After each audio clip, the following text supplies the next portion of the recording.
کرنے لگے ہو؟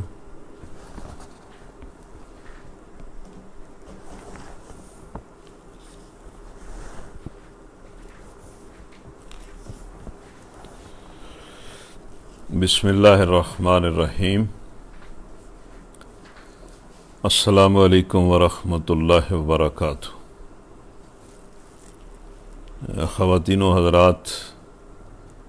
معاذ اللہ کی توفیق سے اور ہم برملا اس کا اظہار کرتے ہیں کہ صرف اور صرف اللہ کی توفیق سے اور اس کے خاص فضل اور رحمت سے آج پھر ہم اپنے پروگرام میں حاضر ہیں، اور یہ اس کا ہم پر بڑا کرم ہے کہ ہم اس طرح روز اکٹھے ہوتے ہیں اور قرآن مجید کا کوئی حصہ اس کی تلاوت کرتے ہیں، اس کو سنتے ہیں، اس کو سمجھتے ہیں اور اپنے ایمان کو تازہ کرتے ہیں، بڑھاتے ہیں، اور یہ دعا بھی کرتے ہیں کہ اللہ تعالی ہمارے سینے کو حق کے لیے کھولے اور ہمیں حق پر زندگی اور حق پر موت نصیب کرے۔ تو اللہ کا شکر ادا کرتے ہیں اس کی حمد کے ساتھ، اس کی پاکی کے ساتھ اور اس کی تمام بابرکت صفات اور اس کے بابرکت ناموں کے ساتھ اور اس کے سچے اور بابرکت کلموں کے ساتھ،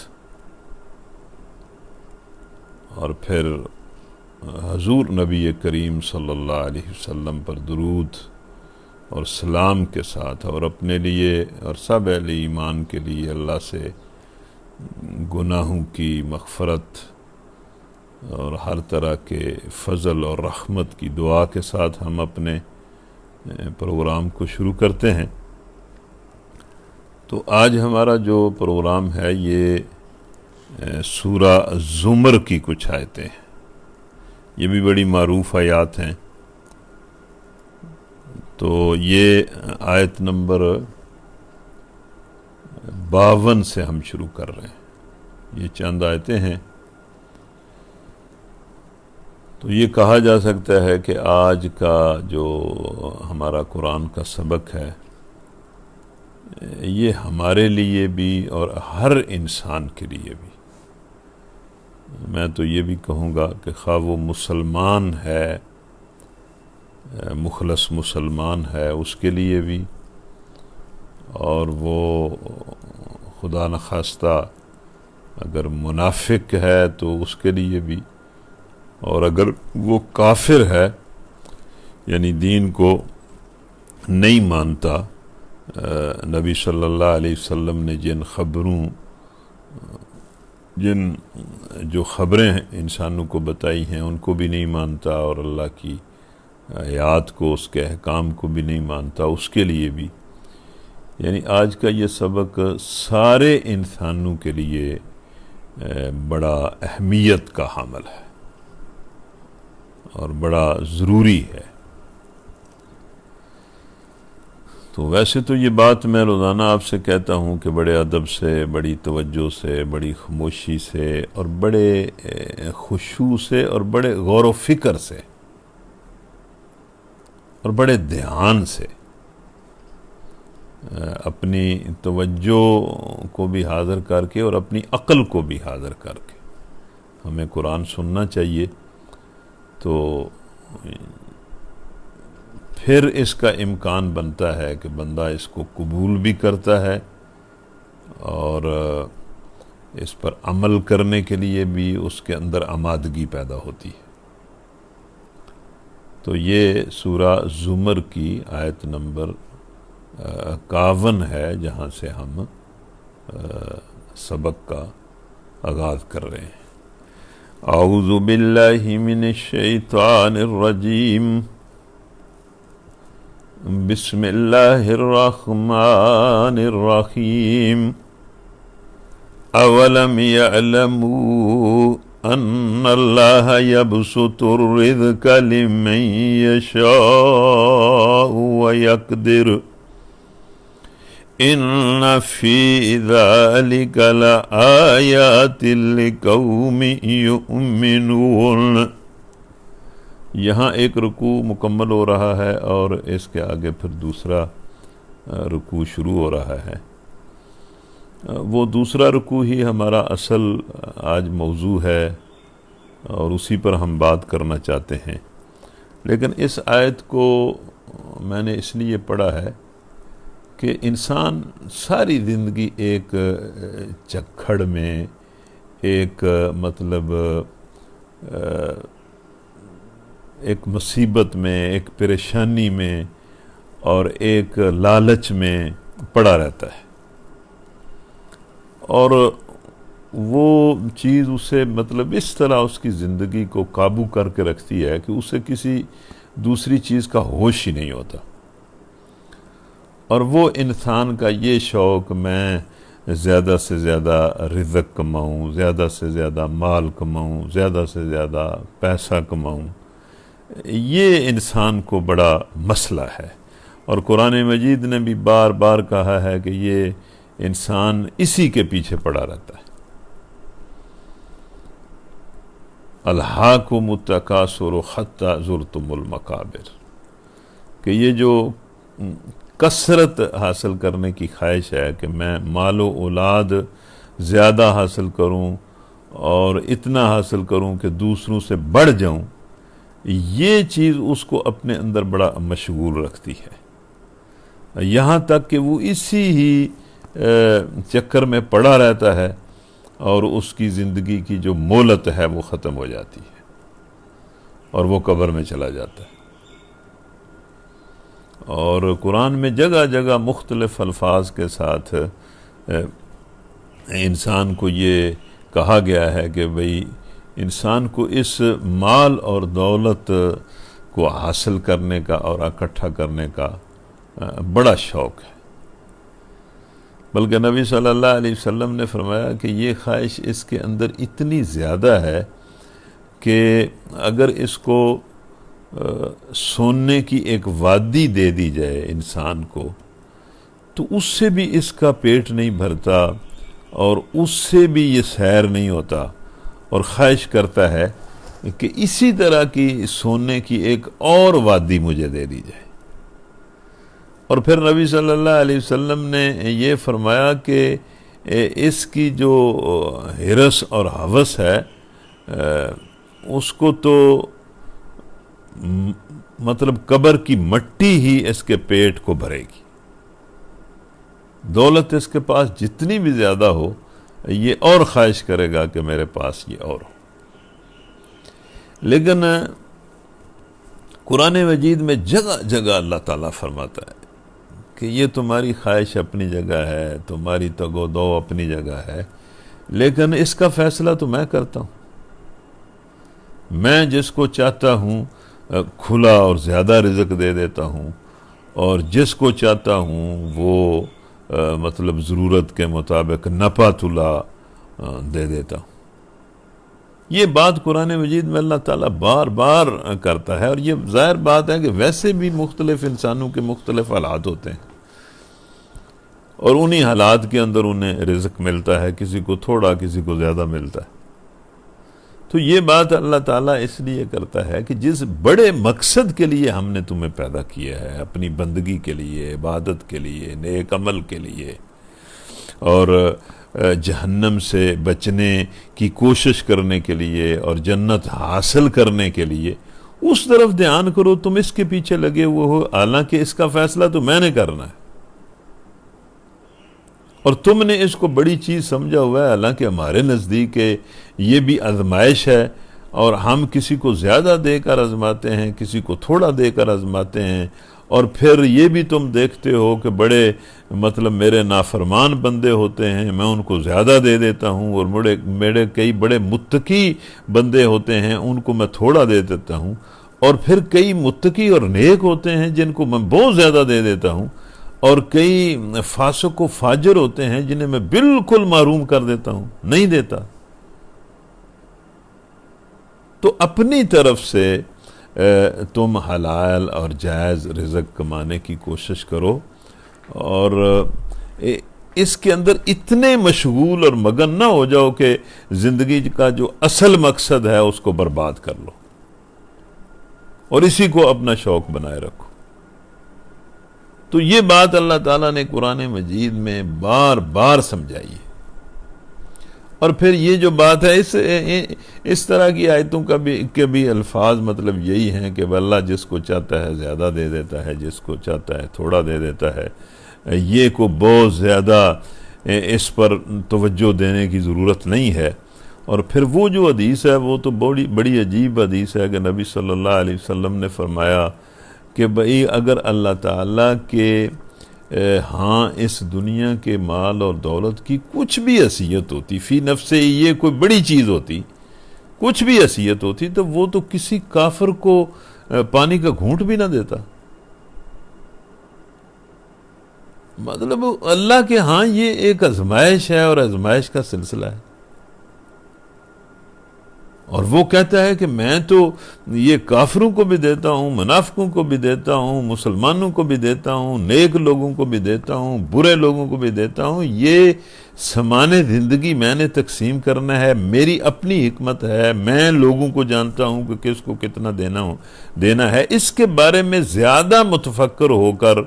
اور اسی کے پیچھے پڑ جانا، یہ کوئی مطلب اسلام اس کو کوئی اچھا فعل قرار نہیں دیتا۔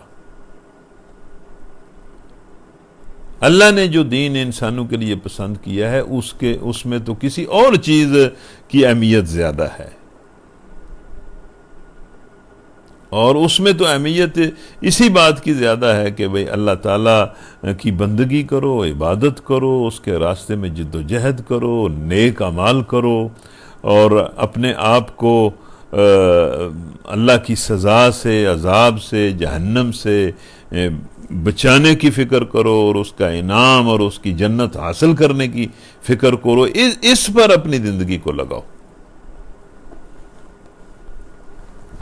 تو یہ تمہید کے طور پر میں نے یہ آیت جو ہے آپ کے سامنے پڑھ دی ہے، جس کا ترجمہ یہ ہے کہ کیا انہیں معلوم نہیں ہے؟ مطلب یہ تو عام بات ہے، سب کے سامنے ہے، سب اسے جانتے ہیں، سارے اس کا مشاہدہ کرتے ہیں، سارے اس کا تجربہ کرتے ہیں۔ کیا انہیں معلوم نہیں ہے کہ بے شک اللہ ہی ہے جس کے لیے چاہے رزق کشادہ کر دیتا ہے اور جس کے لیے چاہتا ہے تنگ کر دیتا ہے۔ اور پھر وہ یہ بھی کہتا ہے کہ ان فی ذالک لآیات لقوم یؤمنون، بلا شبہ اس میں بھی ہماری اس تقسیم میں بھی ہمیں پہچاننے کے لیے لوگوں کے لیے اس میں بھی نشانی ہے، اس میں بھی ہماری وہ قدرت اور طاقت کو پہچان سکتے ہیں۔ یعنی اس کا مطلب یہ ہے کہ بالکل اگر وہ غور کریں گے تو انہیں یہ معلوم ہو جائے گا کہ پیچھے ایک طاقت ہے جو فیصلہ کرتی ہے کہ اس کو کتنا رزق دینا ہے۔ بہت سارے لوگ ہیں جو ان کے پاس ذہانت بھی بڑی ہے، وہ محنت بھی بڑی کرتے ہیں، ان کے پاس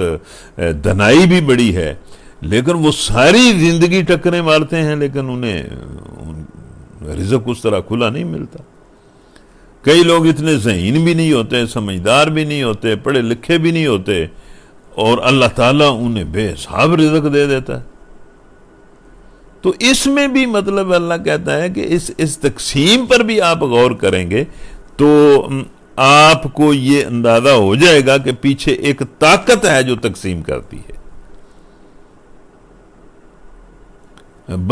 بندہ اس میں مطلب کوئی اپنے طور پر نہیں کر سکتا۔ ٹھیک ہے، کوشش اسے کرنی چاہیے، کوشش جو ہے وہ ایک مطلب اللہ تعالیٰ چاہتا ہے کہ بندہ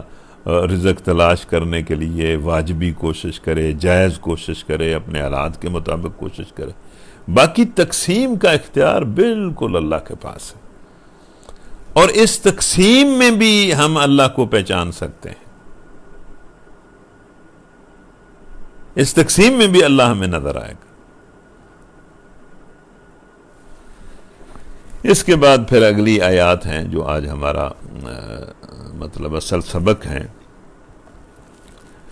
قل يا عبادي الذين أسرفوا على أنفسهم لا تقنطوا من رحمة الله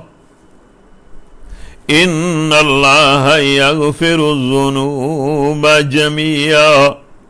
إنه هو الغفور الرحيم وأنيبوا إلى ربكم وأسلموا له من قبل أن يأتيكم العذاب ثم لا تنصرون واتبعوا أحسن ما أنزل إليكم من ربكم من قبل أن يأتيكم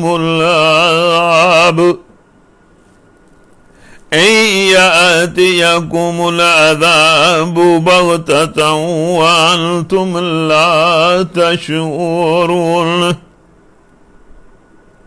أن تقول نفس يا حسرة على ما فرطت في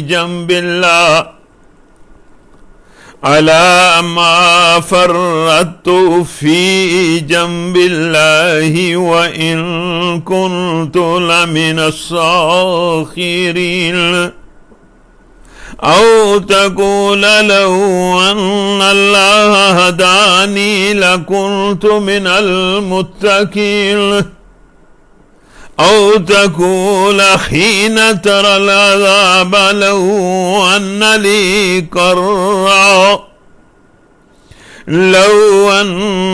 لي كرة فأكون من المحسنين بلا قد جاءتك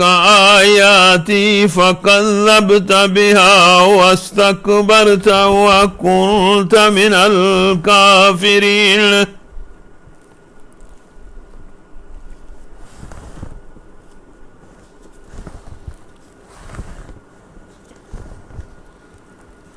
ويوم القيامة ترى الذين كذبوا على الله وجوههم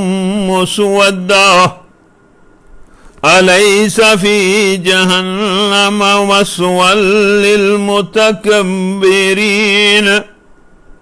وينجي الله الذين اتقوا بمفازتهم لا يمسهم السوء ولا هم يحزنون الله خالق كل شيء وهو على كل شيء وكيل له مقاليد السماوات والأرض والذين كفروا بآيات الله أولئك هم الخاسرون. تو یہ سورہ زمر کا ایک رکوع ہے جو آج ہمارا سبق ہے. اس میں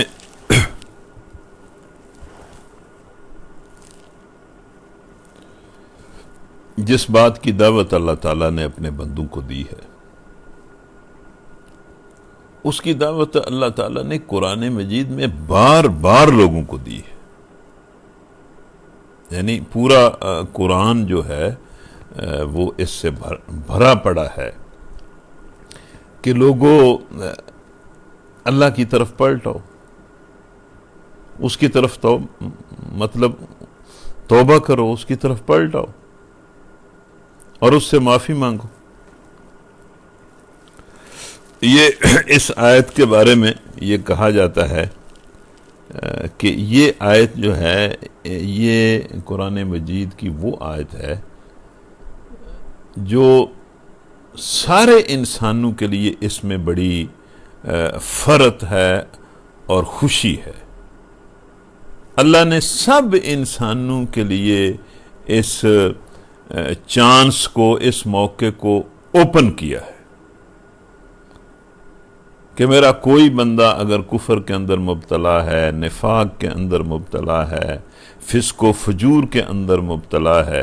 اور بڑے بڑے گناہوں کے اندر مبتلا ہے، وہ بھی اگر مجھ سے معافی مانگے تو میں اسے معاف کر دوں گا۔ کسی کو بھی میری رحمت سے مایوس ہونے کی کوئی ضرورت نہیں ہے۔ اور یہ بار بار قرآن مجید میں اللہ تبارک و تعالی اپنے بندوں سے کہتا ہے کہ جو بھی معافی مانگے گا، جو بھی توبہ کرے گا، جو بھی میری طرف پلٹے گا، میں اس کو معاف کر دوں گا۔ کسی بندے کو بھی مطلب میری رحمت سے مایوس ہونے کی کوئی ضرورت نہیں ہے۔ اور جگہ جگہ اللہ تبارک و تعالیٰ نے یہ اس طرح کی جو آیات ہیں وہ ارشاد فرمائی، یعنی جو بھی مطلب اللہ کی طرف پلٹے گا، توبہ کرے گا، اللہ تعالیٰ جو ہے وہ اسے معاف کر دے گا۔ اس آیت کے بھی الفاظ بڑے کمال کے ہیں کہ اے محمد صلی اللہ علیہ وسلم میری طرف سے یہ اعلان کر دیں، یہ بالکل عام اعلان میری طرف سے کر دیں، اور میرے ان بندوں کو جنہوں نے اپنی جانوں پر ظلم کیا ہے، الذین اسرفوا علی انفسہم، مطلب اس کا مطلب یہ ہے کہ جو انسان بھی اللہ کی جناب میں جو جرم کرتا ہے، گناہ کرتا ہے، کفر کرتا ہے، شرک کرتا ہے، منافقت کرتا ہے، برائی کرتا ہے، بدکاری کرتا ہے، وہ اصلاً تو وہ اپنے آپ پر ہی زیادتی کرتا ہے، اس کا نتیجہ تو اسی کے حق میں برا نکلنا ہوتا ہے۔ اس لیے اللہ نے فرمایا کہ اے محمد صلی اللہ علیہ وسلم میری طرف سے یہ اعلان کر دو کہ میرے جن بندوں نے کفر کر کے، شرک کر کے، قتل کر کے، بدکاری کر کے، طرح طرح کے ظلم کر کے،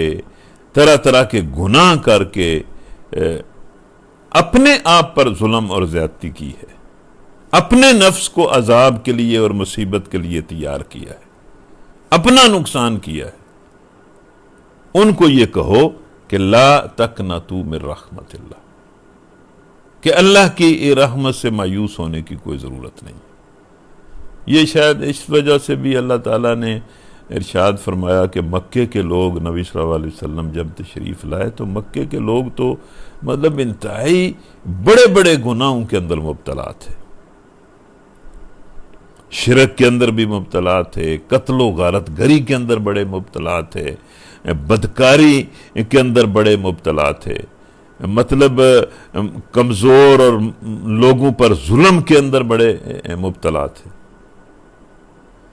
اور وہ بھی مطلب ان کے دل میں بھی یہ بات پیدا ہوتی تھی، اور بعض لوگ نبی صلی اللہ علیہ وسلم کے پاس بھی آئے کہ بھئی آپ کی بات ٹھیک ہے، ہم قبول کرنے کے لیے بھی تیار ہیں، لیکن ہم نے تو اتنے گناہ کیے ہیں اور اس طرح کے گناہ کیے ہیں اور اتنا ظلم ڈھایا ہے کہ ہم تو اپنی بچیوں کو اپنی آنکھوں کے سامنے گڑھے کھود کر ان کو دفن کرتے رہے ہیں اور وہ چیختی رہی ہیں، تو کیا ہمیں معاف کر دیا جائے گا؟ تو اللہ تبارک و تعالیٰ نے سب کے لیے اعلان کیا کہ جس نے جو بھی کیا ہے اس کا وہ گناہ معاف کر دیا جائے گا، اللہ کی رحمت سے مایوس ہونے کی کوئی ضرورت نہیں۔ اور یہ بات ٹھیک ہے، ویسے بھی ٹھیک ہے، اور اس کی بڑی مثالیں موجود ہیں۔ مطلب آپ دیکھیں نا کہ فرعون سے بڑا ظالم تو کوئی نہیں تھا نا، جو پتہ نہیں کتنی نسلیں اس نے برباد کر دیں، اور بنی اسرائیل کے بچیوں کو وہ زندہ چھوڑتا تھا اور بچوں کو ذبح کرتا تھا، اور پتہ نہیں کتنے ظلم اس نے ڈھائے، لیکن اللہ نے تو موسیٰ علیہ السلام کو اس کے پاس بھیجا صرف اس لیے کہ وہ پلٹے اور توبہ کرے، اور ہم اسے معاف کرتے ہیں۔ اور آپ کا کیا خیال ہے اگر فرعون اللہ کی طرف پلٹ آتا تو اللہ اسے معاف نہ کر دیتا؟ اللہ اسے معاف کر دیتا۔ اس نے تو اپنے نبی کو اس کے پاس بھیجا ہی اس لیے تھا کہ وہ اللہ سے ڈرے، اللہ کی طرف آ جائے، توبہ کر لے، اللہ اسے معاف کر دے۔ اسی طرح وہ ایک جو حدیث ہے ابو سعید خدری رضی اللہ تعالیٰ اس کے راوی ہیں کہ بنی اسرائیل میں ایک بندہ تھا جس نے 99 قتل کیے، مطلب 1 نہیں، 2 نہیں، 10 نہیں، 15 نہیں، 99 بندے اس نے قتل کر دیے۔ اور پھر وہ ایک عبادت گزار بندے کے پاس گیا اور اس سے پوچھا کہ بھئی میں نے تو اتنے جرم کیے ہیں، اگر میں توبہ کروں تو اللہ تعالیٰ مجھے معاف کر دے گا؟ تو اس نے کہا کہ کس طرح معاف کرے گا؟ تو اتنا ظالم آدمی ہے کہ تو نے 99 لوگوں کو قتل کر دیا۔ اس نے اس کو بھی قتل کر دیا۔ اور پھر وہ ایک عالم کے پاس گیا اور اس کے سامنے اپنے دل کی بات رکھی، بھئی میں نے جرم تو بڑے کیے ہیں، اتنے لوگوں کو قتل کر دیا ہے، لیکن اگر میں اللہ سے معافی مانگ لوں تو اللہ مجھے معاف کر دے گا، میری توبہ قبول کر لے گا۔ تو اس نے کہا کہ تیری توبہ اور اللہ کے درمیان کون سی چیز حائل ہو سکتی ہے؟ اللہ کو پورا اختیار ہے کہ وہ تجھے معاف کر دے۔ تو توبہ کر اور فلاں بستی میں وہاں نیک لوگ رہتے ہیں، وہاں چلا جا اور اپنی زندگی کو نیکی سے بدل دے تو اللہ تجھے معاف کر دے گا۔ اور وہ جو ہے وہ اس نے توبہ کی یا معافی مانگی اور وہ وہاں سے نکل کھڑا ہوا اور اس بستی میں جانے کے لیے اس نے سفر کو اختیار کیا، راستے میں اسے موت آ گئی۔ اور یہ حدیث میں آتا ہے کہ رحمت کے فرشتے بھی آ گئے، عذاب کے فرشتے بھی آ گئے، دونوں نے آپس میں جھگڑنا شروع کر دیا کہ یہ بندہ ہمارا ہے، یہ بندہ ہمارا ہے۔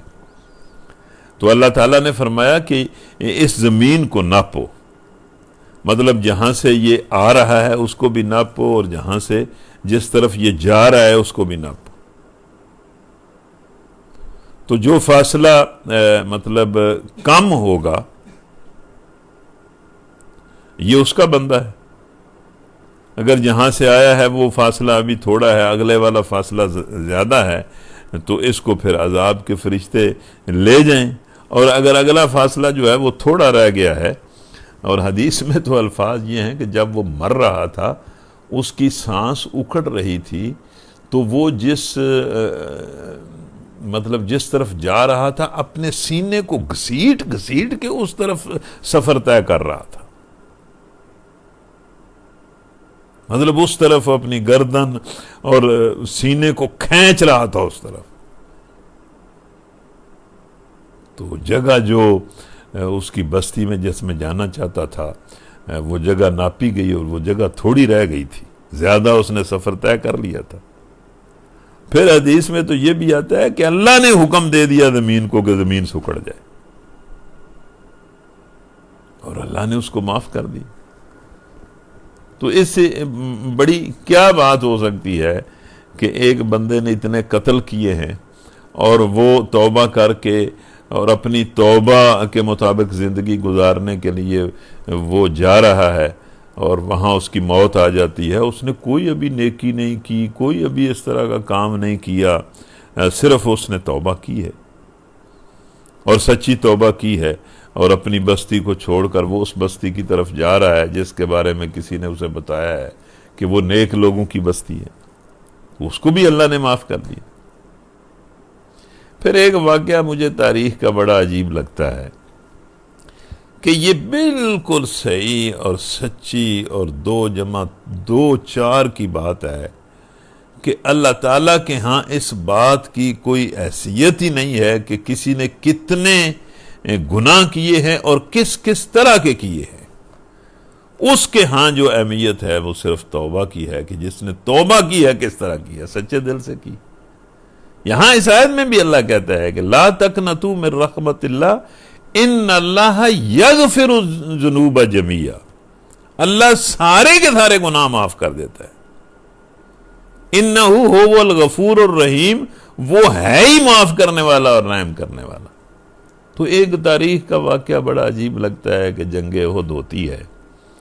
اور جنگ احد میں مشرکین جو مکہ کے تھے انہوں نے ایک مطلب انعام کا اعلان کیا ہوا ہے کہ جو بندہ اس جنگ میں حمزہ رضی اللہ تعالیٰ عنہ کو قتل کرے گا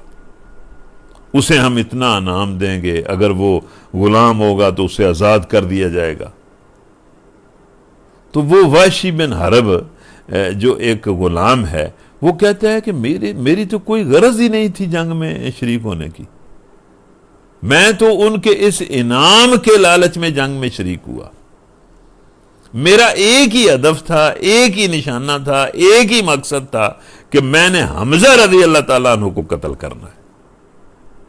اور کوئی مقصد میرا نہیں تھا، اور میں آزاد ہونا چاہتا تھا، انعام وصول کرنا چاہتا تھا۔ اس لیے میں تو دیکھتا رہا کہ حمزہ کیا کر رہے ہیں، کہاں کھڑے ہیں، کیا کر رہے ہیں، میں تو ان پر نشانے کو مطلب باندھتا رہا، اور جب وہ میرے نشانے میں آئے تو میں نے تیر مارا اور تیر انہیں لگ گیا اور وہ گرے اور شہید ہو گئے اور میرا مقصد پورا ہو گیا۔ اور پھر حضرت حمزہ رضی اللہ تعالیٰ عنہ کی لاش کا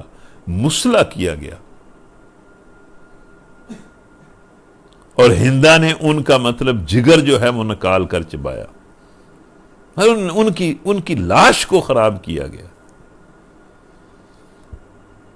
اور روایت میں آتا ہے کہ نبی صلی اللہ علیہ وسلم نے اپنے بہادر اور جری چچا کو دیکھا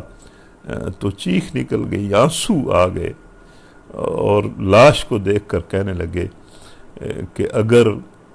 لاشوں کا مسئلہ جائز ہوتا تو میں اپنے چچا کے انتقام کے طور پر 40 کافروں کی لاشوں کا مسئلہ کرتا۔ اتنا دکھ ہوا۔ ویسے بھی حضرت حمزہ رضی اللہ تعالی عنہ ایک ایسے مطلب ساتھی تھے نبی صلی اللہ علیہ وسلم کے کہ ظاہر ہے جن پر بہت زیادہ توقعات تھیں، اور وہ شہید ہو گئے، اور بہت افسوس ہوا، بہت دکھ ہوا، اور ان کی لاش کو دیکھ کر بہت دکھ ہوا۔ اب ایک طرف تو یہ ہوا، اور دوسری طرف وہ بندہ جس نے انہیں شہید کیا تھا اس کے دل میں یہ خیال آنا شروع ہو گیا کہ اگر میں مسلمان ہو جاؤں تو کیا اللہ مجھے معاف کر دے گا۔ مطلب اسے یہ خیال آیا کہ میں نے تو نبی صلی اللہ علیہ وسلم کو جو دکھ پہنچایا ہے وہ تو مطلب اس سے بڑا دکھ کیا ہو سکتا ہے۔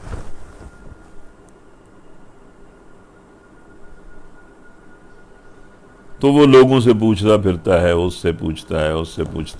پوچھتا ہے کہ اگر میں مسلمان ہو جاؤں تو میرا کیا بنے گا، مجھے اللہ معاف کر دے گا۔ تو کسی نے اسے کہا کہ تو لوگوں سے پوچھتا پھرتا ہے، تو خود رحمت اللہ العالمین کے پاس کیوں نہیں جاتا اور خود ان سے جا کر تو بات کیوں نہیں کرتا؟ تو وہ پھر نبی صلی اللہ علیہ وسلم کے پاس آتا ہے اور اپنے دل کی بات کرتا ہے۔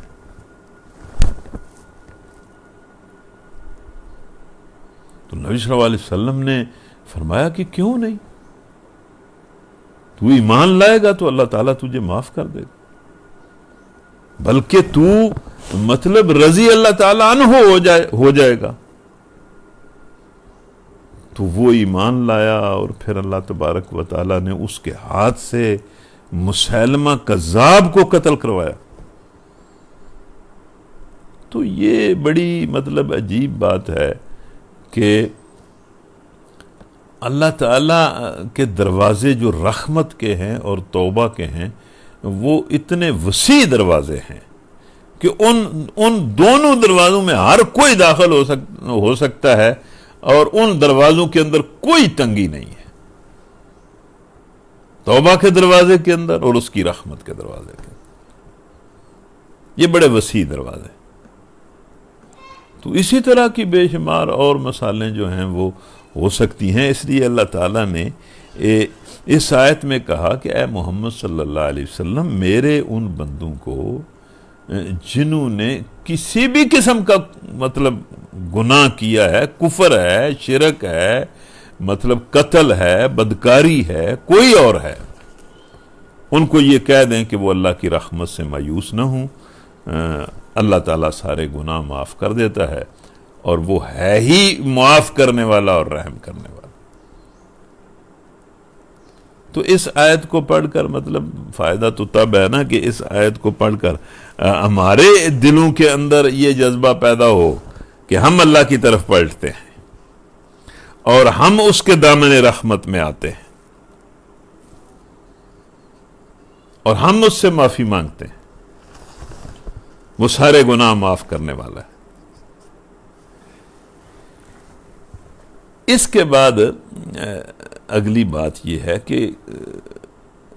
وہ کس طرح مطلب معاف کر دے گا، وہ کیا اس کا طریقہ ہے کہ بندہ اس کی طرف پلٹے تو وہ معاف کر دے گا. پلٹنے کا کیا طریقہ ہے؟ تو آگے اس نے بالکل ہر چیز واضح کر دی ہے. وَأَنِيبُوا إِلَىٰ رَبِّكُمْ، یعنی کوئی بندہ اپنے گناہ کو چھوڑ کر، اپنے کفر کو، شرک کو چھوڑ کر وہ اللہ کی طرف پلٹ آئے. اور پھر اللہ نے یہ بتایا کہ اللہ کی طرف پلٹنے کا کیا طریقہ ہے. یہ کوئی زبانی چیز ہے کہ میں اللہ کی طرف پلٹ آیا ہوں، میں اللہ کی طرف پلٹ آیا ہوں، میں اللہ کی طرف آ گیا ہوں. اس کا طریقہ یہ ہے کہ وَأَسْلِمُوا لَهُ مِن قَبْلِ أَن يَأْتِيَكُمُ الْعَذَابُ ثُمَّ لَا تُنصَرُونَ، کہ وہ اس کی اطاعت اختیار کرے، اس کی فرما برداری میں آ جائے، اس کے حکم کے سامنے سرنڈر کر دے. وَأَسْلِمُوا لَهُ، وہ اس کی اطاعت اختیار کرے. یہ پلٹنا ہے. مطلب یہ تو نہیں کہ کوئی بندہ کہے کہ جی میں توبہ میں پلٹ آیا ہوں، میں پلٹ آیا ہوں، اور عملی طور پر اس کی ساری زندگی اسی طرح رہے. وَأَسْلِمُوا لَهُ، وہ اس کا فرما بردار بن جائے، اس کے سامنے عملی طور پر جھک جائے، اس کی اطاعت کو اختیار کرے، اس کے ہر حکم کے سامنے سر تسلیم خم کرے، جہاں جہاں اور جس طرح وہ نافرمانیاں کرتا تھا اس سے نکلے اور اطاعت کو اختیار کرے. جس طرح وہ ہم نے عباد الرحمن کی صفات میں پڑھا تھا کہ توبہ اس کی قبول ہوتی ہے کہ جو پلٹے، ایمان لائے اور نیک عملی اختیار کرے، اس کی توبہ اللہ قبول کر لیتا. وَأَسْلِمُوا لَهُ، لیکن یہاں اللہ تعالیٰ نے ایک احتیاط اس توبہ کرنے والے کو ایک احتیاط بتائی ہے کہ وہ توبہ میں جلدی کرے اور فوراً توبہ کرے، اس کو ملتوی نہ کرے. اس لیے کہ کوئی پتہ نہیں ہوتی اس کی مہلت عمل ختم ہو جائے اور جو ہی اسے پھر گناہ کی حالت میں اور نافرمانی اور کفر اور نفاق اور بدکاری کی حالت میں موت آ جائے گی تو اس کی موت اس کے لیے عذاب ہوگی. اس کے بعد پھر آگے عذاب کا دروازہ ہوگا. تو وہ اس توبہ میں جلدی کرے، اس پلٹنے میں جلدی کرے، بلکہ ایک لمحے کی بھی دیر نہ کرے. اچھا جی، یہ تاریخ میں کچھ واقعات اس طرح کے آتے ہیں، میں نے انہیں پڑھا ہے، جن واقعات کو پڑھ کر بڑا افسوس اور دکھ ہوا. اب حکمت تو ظاہر ہے، اللہ جانتا ہے، اس کا کوئی فعل جو ہے وہ نہ انصاف سے خالی ہے اور نہ ہی مطلب حکمت سے خالی ہے. اس کا تو ہر فعل اور عمل جو ہے وہ بالکل انصاف پر مبنی ہے اور حکمت پر مبنی ہے. اور ٹھیک ہے، ہم اس کے کسی فعل پر کوئی تنقید نہیں کر سکتے. اگر وہ مطلب 2005 کے اندر 2-3 منٹ میں زلزلہ برپا کر کے مظفر آباد اور ارد گرد کے علاقوں کے لاکھوں انسانوں کو یا ہزاروں انسانوں کو زمین بوس کر دیتا ہے تو کون اس پر تنقید کرے گا؟ اس کے فعل پر تو تنقید نہیں کی جا سکتی. وہ تو اپنی ذات میں بھی پاک ہے، اپنی صفات میں بھی پاک ہے، اپنے افعال میں بھی پاک ہے. یہ تو انسان ہے کہ اس کے افعال کو نہیں سمجھ سکتا. ظاہر ہے انسان اس کے مقابلے میں کیا ہے. وہ اپنے افعال میں بھی پاک ہے اور وہ اپنے احکام میں بھی پاک ہے. وہ تو پاک ہے. تو اس کے کسی فعل پر، لیکن میں یہ کہہ رہا تھا کہ تاریخ میں کچھ واقعات پر بڑا افسوس ہوتا ہے کہ نبی صلی اللہ علیہ وسلم کسی کے پاس گئے ہیں شروع میں اور اس کو ایمان کی دعوت دی ہے اور اس نے وہ ساری بات سن لی ہے اور سن کر اس نے سمجھ بھی لی ہے اور اس کی عقل نے، اس کے ضمیر نے مطلب اس کی تصدیق بھی کر دی ہے کہ یہ ٹھیک ہے، اور اس کا یہ جی بھی چاہا ہے، اس نے اظہار بھی کیا ہے ایمان لانے کا، لیکن وہ ایمان نہیں لایا اور دوسرے دن حالت کفر میں مر گیا۔ اس طرح کے کئی واقعات ہیں، وہ دوسرے دن مر گیا ہے، کوئی چوتھے دن مر گیا ہے، کوئی ہفتے بعد مر گیا اور حالت کفر میں مر گیا۔ اس لیے یہ جو اللہ نے فرمایا نا کہ بھئی وَأَنِيبُوا إِلَىٰ رَبِّكُمْ، اپنے رب کی طرف پلٹو، اور پلٹنا یہ ہے کہ وَأَسْلِمُوا لَهُ، اس کی اطاعت اختیار کرو، لیکن ساتھ ہی اللہ نے کہا کہ اس سے پہلے کہ اچانک اس کا عذاب آ جائے اور تمہیں اس کا شعور بھی نہ ہو، پتہ بھی نہ ہو۔ اور اچانک عذاب آنے کا ایک مطلب یہ ہے کہ اچانک تمہیں موت آ جائے، اور جب موت حالت کفر میں اور حالت گناہ میں آئے گی تو وہ عذاب ہی ہوگا، اور کیا ہوگا۔ اور موت تو بالکل انسان کے قریب ہے اور بہت ہی قریب ہے، یعنی بالکل کوئی پتہ ہی نہیں چلتا تو بندہ جو ہے وہ ختم ہو جاتا ہے۔ بعض ختم ہونے والے جو ہیں وہ عجیب ہی ختم ہوتے ہیں، ان کے لوگ مجلس میں بیٹھے ہیں اور خوشخبریوں کے اندر مصروف ہیں، اور ان میں سے ایک جو ہے وہ لڑک کر دوسرے کی گود میں گر پڑتا ہے اور دوسرے لمحے دیکھا جاتا ہے تو اس کی جان نکل چکی ہوتی ہے۔ لوگ تو اس طرح بھی مر جاتے ہیں۔ تو اس لیے اللہ نے فرمایا کہ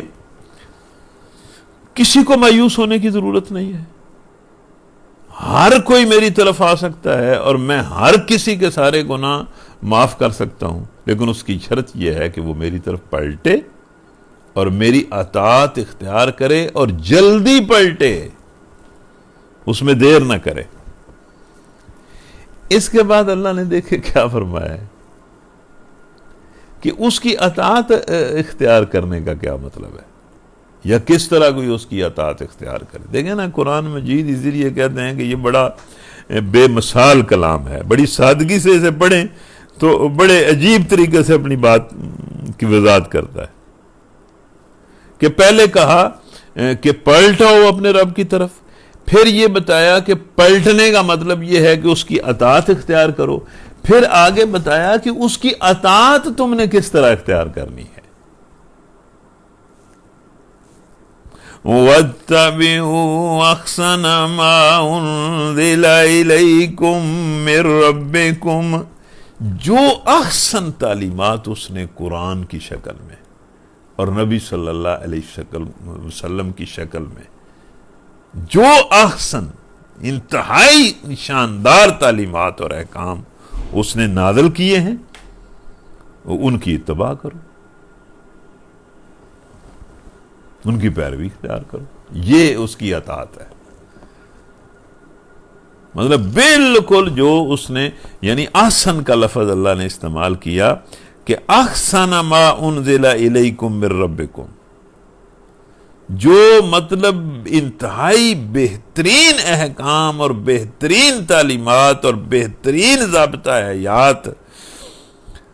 اور بہترین ضابطہ اخلاق تمہیں دیا گیا ہے زندگی کا، تمہاری طرف نازل کیا گیا ہے، اور اس کی تشریح عمل سے بھی اور قول سے بھی نبی صلی اللہ علیہ وسلم نے تمہارے سامنے کی ہے، اس کی اتباع کرو۔ مطلب جو جس طرح کوئی تعلیم دی گئی ہے اسی طرح کرو، اس کی اتباع کرو، چون چنانچے اور یہ نہ کرو۔ اور پھر یہ کہا کہ اس میں جلدی کرو، من قبل ان یاتیکم العذاب بغتۃ وانتم لا تشعرون، اس کو ملتوی نہ کرو۔ اب یہ باتیں ہم سن رہے ہیں اور ہم اپنے آپ کو جانتے بھی ہیں۔ مطلب اگر نرم ترین بات کی جائے نا اپنے بارے میں، یہ جو ہمارا ماحول ہے، ہم جو لوگ اس درس میں میرے سمیت جو لوگ شریک ہیں، نرم ترین بات ان لوگوں کے رویہ زندگی کے بارے میں اگر کوئی کہی جائے نا، ظاہر ہے مجھے کو پتہ تو نہیں ہے کہ آپ کی حالت کیا ہے، کیا کیفیت ہے، لیکن میں جو سمجھتا ہوں، ظاہر ہے میں آپ کو تو نہیں جانتا، لیکن میں اپنے آپ کو تو جانتا ہوں، اور اپنے آپ پر یا ارد گرد تھوڑا بہت دیکھ کر جو بندہ قیاس کر سکتا ہے اور رائے دے سکتا ہے وہ یہ ہے کہ میں اس وقت اپنے اس ماحول کے بارے میں یہ کہتا ہوں کہ ہم اپنے بارے میں جو نرم ترین بات کر سکتے ہیں اور کہہ سکتے ہیں وہ یہ ہے کہ ہم اللہ کے بارے میں، اللہ کے رسول کے بارے میں، اللہ کے قرآن کے بارے میں اور اللہ کے دین کے بارے میں اور اللہ کے احکام کے بارے میں انتہائی غافل، سست اور غیر سنجیدہ ہے، اور اسی سستی میں ہماری زندگی گزر رہی ہے۔ یعنی ہم بات کو سمجھتے ہیں، جانتے ہیں، لیکن ایک غفلت اور سستی اور کاہلی اور بے عملی اور مطلب آپ یوں سمجھیں کہ وقت کا ضیاع اس نے ہمیں گھیرا ہوا ہے، اور وقت گزرتا جا رہا ہے، اور جس وقت موت نے آنا ہے اس وقت اس نے آ جانا ہے۔ تو یہ جو غفلت ہے اور سستی ہے اور غیر سنجیدگی ہے اور کسی نیکی کو اختیار کرنے میں یہ جو التوا کی عادت ہے کہ کر لیتا ہوں ابھی بڑی زندگی پڑی ہے، یہ ایک ایسا مطلب ایسی وہ چیز ہے جس نے ہمیں اپنی لپیٹ میں لیا ہوا ہے، جبکہ اللہ تبارک و تعالی جو ہے وہ بار بار یہ کہہ رہا ہے کہ میری طرف پلٹو۔ قرآن مجید میں ایک جگہ سورہ مائدہ میں شاید یہ الفاظ ہیں، اللہ تعالیٰ نے تعلیم دے کر اپنے احکام دینے کے بعد اللہ تعالیٰ نے کہا کہ کیا یہ لوگ توبہ نہیں کریں گے اور اللہ سے معافی نہیں مانگیں گے؟ یعنی اللہ نے فرمایا کہ کیا یہ لوگ اللہ کی طرف نہیں پلٹیں گے، توبہ نہیں کریں گے اور اس سے معافی نہیں مانگیں گے؟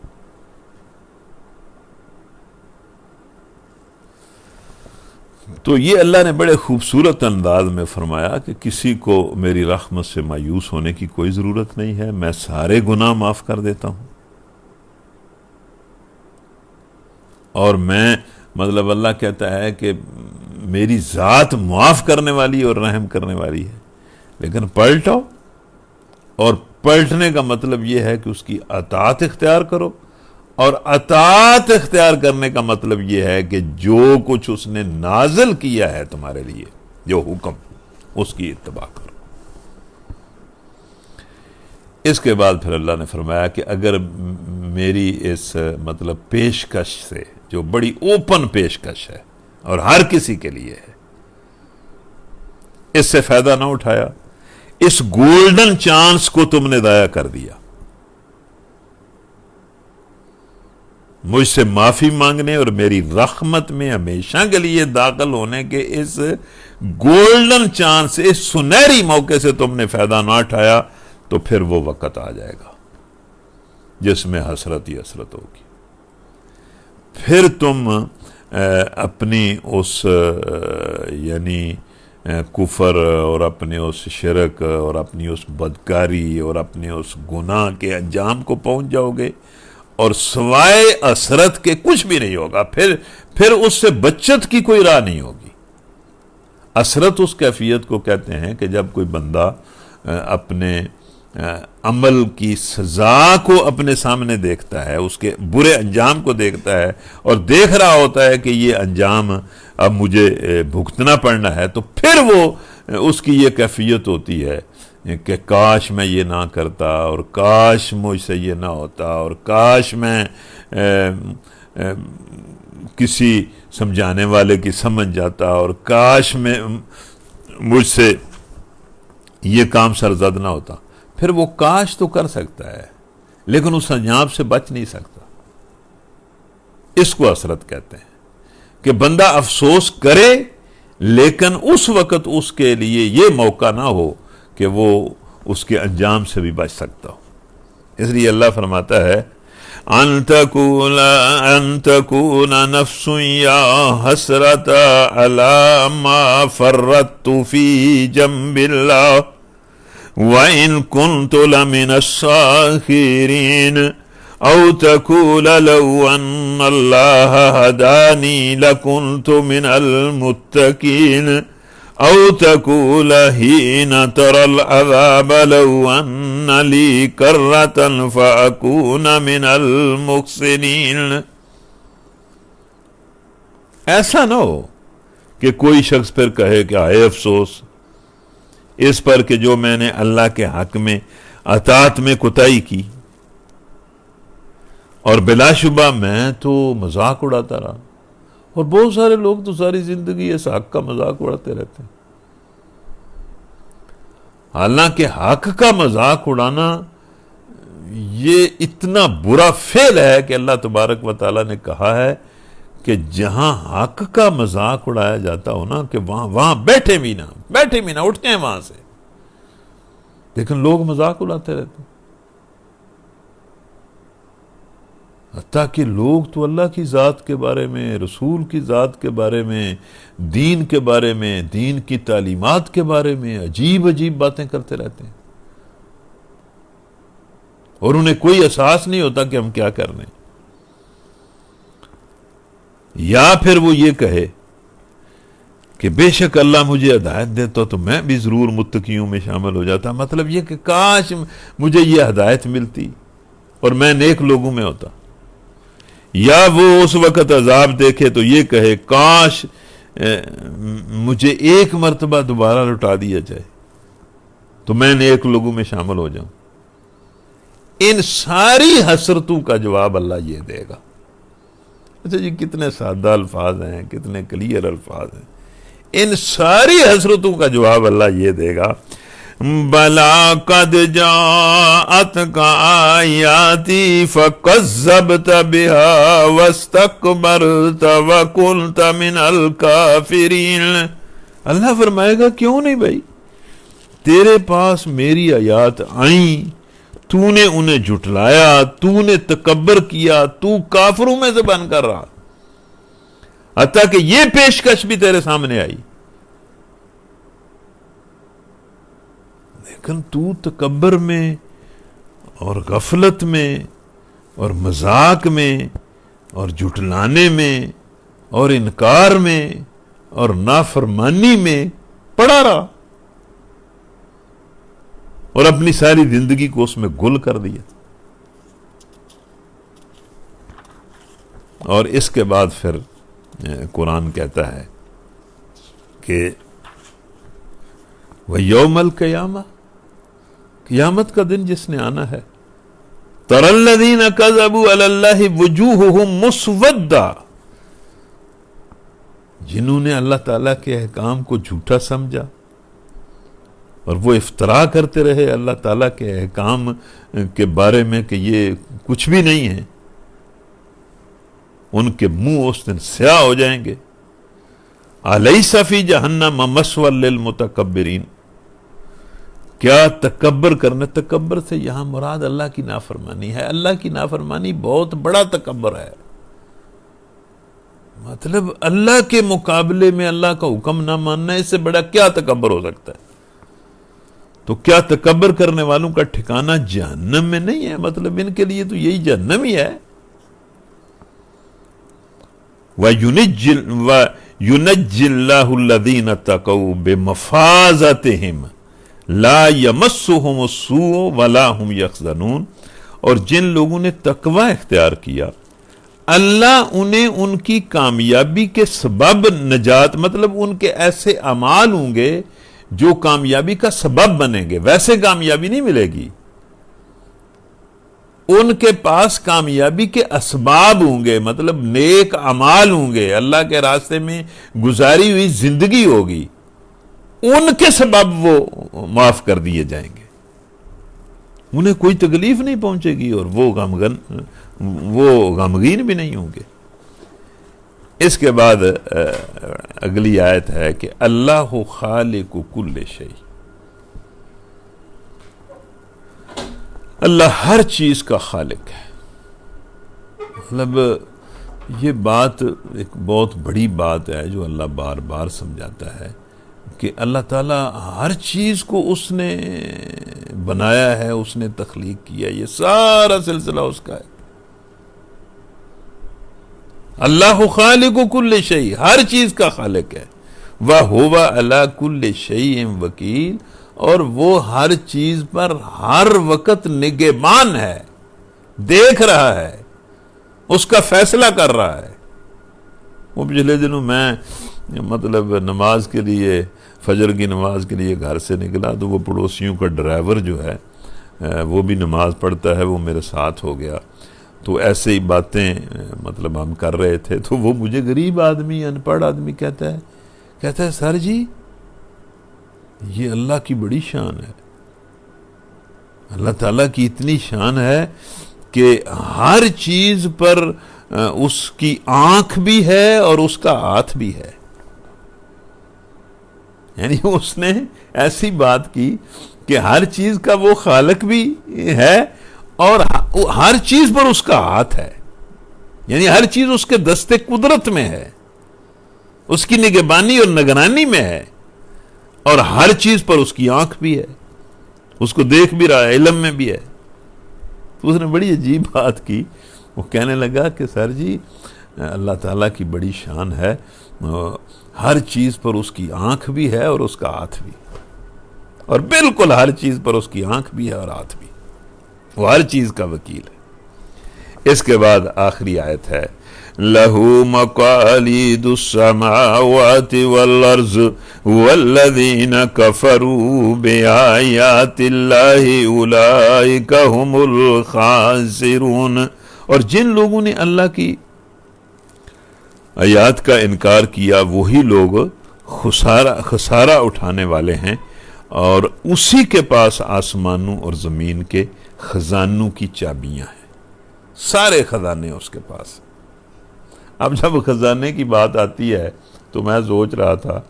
کہ ہمیں سونا یاد آ جاتا ہے، چاندی یاد آ جاتی ہے،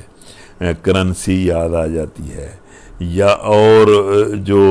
یہ چیزیں ہیں مال و دولت، یہ ہمیں یاد آ جاتی ہے کہ ان خزانوں کی چابیاں اللہ کے پاس ہیں۔ میں آج آپ کو 4 خزانے بتاتا ہوں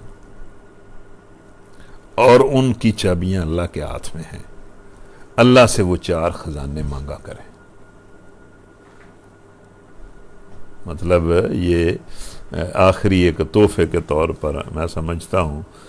کہ اس بات کو آپ وصول کر لیں کہ ویسے تو سارے ہی خزانے اس کے ہیں اور سارے خزانوں کی چابیاں اس کے ہاتھ میں ہیں، لیکن بطور خاص 4 خزانے۔ ایک ہدایت کا خزانہ، اس کی چابی اس کے ہاتھ میں ہے، اس سے یہ خزانہ مانگیں، یہ بہت بڑا خزانہ ہے، بلکہ شاید اس کھلے آسمان کے نیچے اور اس وسیع زمین کی دھرتی پر انسانوں کے لیے سب سے بڑا خزانہ ہدایت ہے۔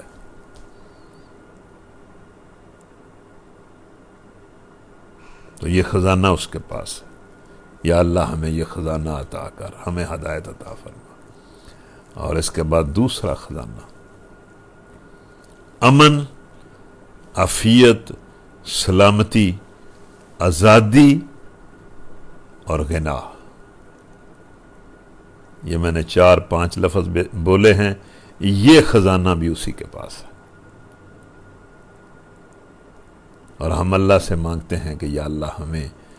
ہدایت کے ساتھ امن، عافیت، سلامتی، آزادی اور غنا عطا فرما۔ اور اس کے بعد تیسرا خزانہ، عزت کا خزانہ، کہ بندہ کسی کے ہاتھ میں کھیل اور تماشا نہ بن جائے۔ یہ عزت کا خزانہ بھی اللہ کے ہاتھ میں، کہ یا اللہ ہمیں عزت دے، قوت دے، اور نہ کسی کا دست نگر کر اور نہ کسی کے سپرد کر، کہ وہ پھر جو چاہے ہمارے ساتھ کرے. جس طرح آج افسوس کہ یہ امت ہدایت سے بھی محروم ہو گئی، امن سے بھی محروم ہو گئی، اور عزت سے بھی محروم ہو گئی. عزت کا خزانہ بھی اس کے پاس ہے. اور پھر چوتھا خزانہ حلال اور پاکیزہ اور وسیع روزی، کہ یا اللہ طیبات کا وسیع، کریم اور کھلا رزق عطا فرما. یہ خزانہ بھی اس کے پاس ہے. تو یہ میں نے مطلب ایک تحفے کے طور پر آخری بات آپ کو دے دی ہے کہ اللہ کے پاس ہیں سارے خزانوں کی چابیاں، سارے خزانے اس کے پاس ہیں. اس سے ہر بھلائی اور ہر خیر مانگا کریں، وہ ہر بھلائی اور ہر خیر دینے پر قادر ہے. لیکن بحیثیت فرد بھی، بحیثیت قوم بھی اور بحیثیت امت بھی اللہ سے یہ چار خزانے مانگے: ہدایت کا خزانہ، امن اور عافیت کا خزانہ، عزت اور قوت کا خزانہ، اور حلال اور طیب رزق کے ساتھ خوشحالی اور وسعت کا خزانہ. وآخر دعوانا ان الحمد للہ رب العالمین. ربنا آتنا فی الدنیا حسنہ وفی الآخرۃ حسنہ وقنا عذاب النار. یا اللہ معاف کر دے، یا اللہ فوراً اور اسی وقت اور اسی لمحے سچی توبہ کی توفیق بخش دے، سچی توبہ کی توفیق بخش دے. اور یا اللہ آگے بڑھ کر ہمیں اور ہماری توبہ کو قبول فرما لے اور ہم سے درگزر فرما. اور یا اللہ ہمارے لیے اپنی اطاعت کے دروازے کھول دے. اور یا ارحم الراحمین، یا ارحم الراحمین قرآن و سنت کا علم اور شعور دے، اور قرآن و سنت کے اتباع کی توفیق نصیب فرما. یا اللہ جس جس کی جو جائز دعا ہے اس کو قبول فرما. یا اللہ جو ہمارے بھائی اس بیماری میں مبتلا ہیں، وبا میں مبتلا ہیں، انہیں صحت دے. اور یا اللہ اپنے بندوں کو اس وبا سے نجات عطا فرما. آمین. اللہم صلی وسلم علی نبینا محمد وعلی آلہ وصحبہ اجمعین برحمتک.